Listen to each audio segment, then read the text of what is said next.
शाम को 4 बजे से लेकर 7 बजे के बीच में शंकर और पार्वती के भ्रमण का समय रहता है। मेरे देवाधिदेव महादेव और माता पार्वती के भ्रमण का समय, भगवान शंकर पार्वती घूमने को निकले।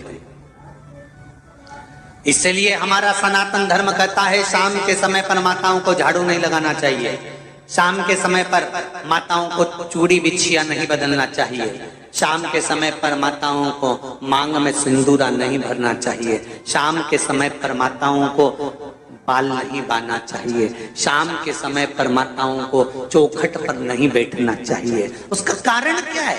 क्योंकि पार्वती जी ने भगवान भोलेनाथ जी से कहा था कि तुम मुझे रोज शाम के समय प्रदोष काल में भ्रमण के लिए लेकर जाते हो, मेरे लिए आज्ञा क्या है? शंकर भगवान ने कहा सुनो पार्वती, मंदिर के अंदर नंदी रहता है, जाने वाला यात्री जब मंदिर में मेरा दर्शन करने आता है तो नंदी के कानों में कहकर जाता है कि शिव जी को मेरे यहाँ लेकर आना। मैं नंदी के अनुसार उनके घर जाता हूँ, मेरा काम है उनका कल्याण करना और तेरा काम है उनके घर की नारी को अखंड सौभाग्यवती का वर प्रदान करना, ये तेरा काम। तब पार्वती माता ने कहा अखंड सौभाग्यवती होने का वर मैं तो दे दूंगी, पर उस समय पर माताएं चूड़ी बदल रही होगी, हाथ से चूड़ी निकाल रही होगी तो मैं वर कैसे दे सकती हूँ? मांग भर रही होगी तो मैं वर कैसे दे सकती हूँ? उस समय पर चूड़ी बिछिया बदला जा रहा होगा तो मैं वर कैसे दे सकती हूँ? उस समय पर झाड़ू लग रही होगी तो मैं लक्ष्मी को वहां कैसे भेज सकती हूँ? आप बताओ। तो शंकर भगवान ने कहा प्रदोष का समय एक ऐसा समय होता है, शाम का समय ऐसा होता है जिस समय पर केवल शंकर और पार्वती की आराधना का समय होता है। हम तो कई लोगों से कहते हैं अगर आपके यहाँ संपदा नहीं आ रही है, बहुत मेहनत कर रहे हो, फल नहीं मिल रहा, कहीं नौकरी, कहीं सर्विस या कहीं व्यापार या व्यवसाय में कहीं तकलीफ आ रही है, हम सबसे कहते हैं शाम का समय पकड़ लो, शंकर जी के मंदिर में दिया लगाना प्रारंभ कर दो। शिव मंदिर में अगर दिया नहीं लगा रहे हो तो बेलपत्री के पेड़ के नीचे दिया लगा। बेलपत्री और शंकर जी के मंदिर में दिया नहीं लगा रहा तो शंकर जी के मंदिर के बाहर चौखट पर दिया लगा। इतना भी नहीं कर सकते तो अपने घर के बाहर अपने द्वार पर दिया लगा दो, पर शंकर जी के नाम का श्री शिवाय नमस्तुभ्यम बोलकर शंकर भगवान को याद कर कर अपनी कामना कर कर बाबा का स्मरण कर कर पंचाक्षर मंत्र नमः शिवाय, षडाक्षर मंत्र ओम नमः शिवाय, द्वादशाक्षर मंत्र ओम नमो भगवते वासुदेवाय, जो मंत्र तुमको याद है उसका स्मरण कर कर लक्ष्मी हो चाहे नारायण हो चाहे राम हो चाहे कृष्ण हो स्मरण कर कर शाम के समय बाहर दिया लगा दो, दरवाजे के पास लगा दो। वो सुनेगा जरूर, आएगा तो उसका वेलकम जरूर होगा और वो कुछ देकर जरूर जाएगा। नियम तो बनाओ, उसकी चौखट पर जाकर कहना प्रारंभ।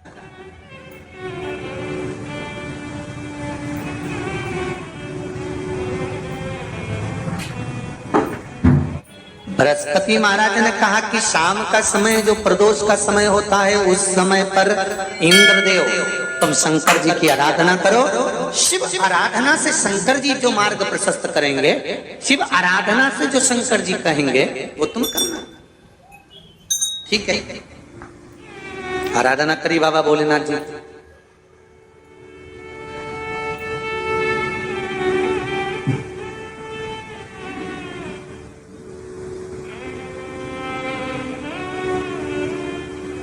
मालूम नहीं था इंद्रदेव को, बृहस्पति महाराज ने प्रदोष की महत्वता समझाई तो प्रदोष का समय जानकर शंकर जी पर 7 बेलपत्र प्रदोष के दिन इंद्र ने समर्पित कर दी बिना सोचे। कितनी बेलपत्र? 7। प्रदोष का व्रत करो चाहे ना करो, मंदिर में चढ़ी हुई बेलपत्र को उठा लो,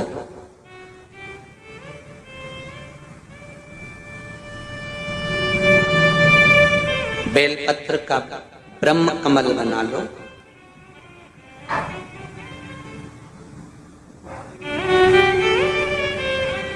ब्रह्म कमल का मतलब होता है डंडी बीच में रहे, आसपास पत्तियां रहे। 7 पत्ती का ब्रह्म कमल बनाकर, जैसे ये पत्तियां हैं एक जैसी रखी हुई हैं तो इसको फैला लिया 7 पत्ती को, आपस में फैलाकर ब्रह्म कमल बना लें। प्रदोष का व्रत करें ना करें, जरूरी नहीं है कि वृक्ष से ही पत्ती लेकर आओगे तो ही शंकर जी को चढ़ाओगे। शिव जी पे से चढ़ी हुई उठाकर धोकर ब्रह्म कमल बनाकर बाबा से विनय कर कर, हे प्रभु आज मैं इस काम के लिए जा रहा हूं, बाबा मेरा यह कार्य है, बोलकर श्री शिवाय नमस्तुभ्यम बोलकर शिवलिंग पर समर्पित कर दो। दिन भर के प्रदोष व्रत का फल बाबा एक बेलपत्री समर्पित करने पर ही प्रदान कर देता है। शिव प्रदोष व्रत कर रहे हो उससे बढ़कर कोई प्रसन्नता नहीं, पर नहीं कर रहे तो प्रदोष के दिन या 12 महीने शिवरात्रि आती है। कर्पूर गौरम करुणावतारम, आप स्वयं कपूर की भांति हैं महाराज। कपूर जानते हो? अरे बोलो तो चमके। आरती में कब जलाया जाता है? जब आरती पूरी हो जाती है। कपूर क्यों जलाया जाता है? बोलते जाओ। कपूर जलाना क्यों जरूरी है? आरती में, यज्ञ में, अनुष्ठान में कपूर की क्या महत्व है? कौन है ये कपूर? कपूर शंकर भगवान को कहा कर्पूर गौरम करुणावतार। आप कपूर की तरह श्वेत है, पर कपूर की तरह आप हैं, क्योंकि कपूर है क्या? जब भगवान राम और कृष्ण ने यज्ञ किया, देवताओं ने आवृत्त यज्ञ किया। भगवान विष्णु जिस यज्ञ को करे, भगवान राम ने जो अश्वमेध यज्ञ किया, देवताओं ने जो यज्ञ किया, आनंदमय भगवान विष्णु जिस यज्ञ को करे, यह अश्वमेध यज्ञ केवल राम ने नहीं, इससे पहले नारायण कर चुके थे। भगवान विष्णु लक्ष्मी के साथ अश्वमेध यज्ञ का अश्व राम जी के समय पर तो लवकुश ने पकड़ा था, पर विष्णु भगवान के समय पर वो यज्ञ का घोड़ा सब दूर घूमता रहा।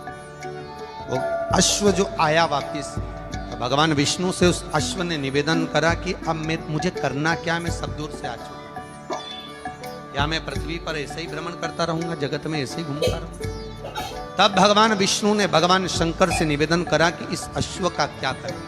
शंकर भगवान ने 33 कोटि देवताओं को विराजमान किया। शंकर अपने अंदर 33 कोटि देवताओं को बिठाकर, तब भगवान शंकर ने हाथ में गंगा का जल लेकर उस अश्व पर छोड़ा, तो उसको कपूर बना दिया। कपूर बनाकर उसको यज्ञ में समर्पित कर। भगवान विष्णु से कहा, सुनो विष्णु, यज्ञ की पूर्ण आहुति पर ये कपूर के रूप में ये अश्वमेध यज्ञ के अश्व को दान दिया गया। अर्थात पृथ्वी पर मनुष्य यदि अपने घर में आरती पूजन में कपूर को प्रज्वलित करेगा तो उसको 1000 अश्वमेध यज्ञ का फल उसी समय पर प्राप्त हो जाएगा। इसलिए हर आरती के पूजन के बाद कपूर का टुकड़ा जलाया। कपूर की बड़ी महत्वता है हमारी।